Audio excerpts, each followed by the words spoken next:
Hey everybody, KC here. So this FaceTime goes into the category of the more things change, the more they change. I have three stories that I want to share with you that I think illustrates the point. First of all, Michael Sansolo was watching TV the other day and saw a story that he thought, boy, it was a total morning newsbeat story in the sense of the theme. Because it's something we've talked about before. You may remember a few years ago, I was staying at a hotel up in Boston. I had driven my Mustang up there. And when I had tried to have the guy bring it back around for me when I was checking out, it took forever because the guy didn't know how to drive his stick. Well, apparently in Washington, D.C. over the last day or two, there were these three guys who tried to carjack a car. And it ended up, poor guy, they beat the owner, which is a terrible piece of the story. But the other thing that happened is when they finally got in the car, it was a stick shift and they had no idea how to drive it. Ended up being caught. There was a high-speed chase, yada, yada. And I was interested. I was going to use some video for Morning Newsbeat from the news feed. I went on YouTube and just typed in stick shift carjacking. There are so many stories out there about people who try to carjack or steal cars who are unable to do it because they don't know how to drive a stick shift. So listen, I figure as long as I'm driving a stick, I'm actually pretty safe, at least in not having my car stolen. But it is interesting that there's how, just demographically, there are so many people who don't know how to drive stick shifts. If you have one, they probably can't steal your car. So that's the first story. Second story, actually, it was from Axios, and it was a piece that they did about a survey done by an investment bank called Piper Sandler. And one of the things that this survey discovered was that out of a survey of 10,000 young people, 87% of them, and they're extrapolating this to say 87% of American teenagers have an iPhone.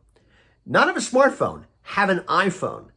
And this blows me away. I mean, can you think of anything else in the world that 87% of any group has? That's an enormous amount of people.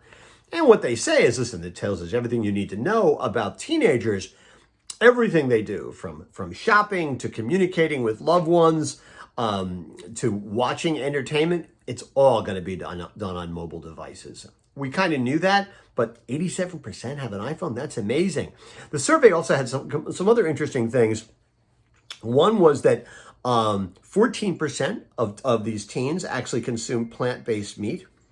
35% say that Snapchat is their favorite app. 30% say TikTok, and 22% say Instagram. Facebook doesn't even come up on the list. 22% for Instagram, it comes in third. That tells you everything you need to know about why Facebook wants to have Instagram for little kids so they can kind of hook them in. The other thing is teens apparently care about sustainability. 51% of the respondents had purchased secondhand items, and 62% had sold things that they owned because they weren't using them anymore. That's extraordinary. I think that's a really interesting number. I can't imagine the number would be that high if you went to much older groups than that. And speaking of sustainability, I love this story. It was from the BBC. Apparently, Prince Charles has informed people that his 50 or 60-year-old Aston Martin has been retrofitted so it runs on biofuels, and a biofuel known as E85.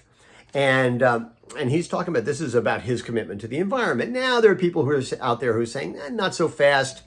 Biofuels have their own problems. Also, Prince Charles apparently has occasionally been hoisted on his own petard. He apparently at one point flew on a private jet to speak at a conference to talk about the danger of airplane emissions. Go figure, a royal that's tone deaf. He also says that other steps he's taken to reduce his carbon footprint include not eating dairy products once a week and using electric vehicles when possible. But the interesting thing about the Aston Martin running on biofuels is the biofuels apparently consist of wine and cheese byproducts. And I thought that was kind of interesting because his Aston Martin is running on wine and cheese essentially. And well, so do I.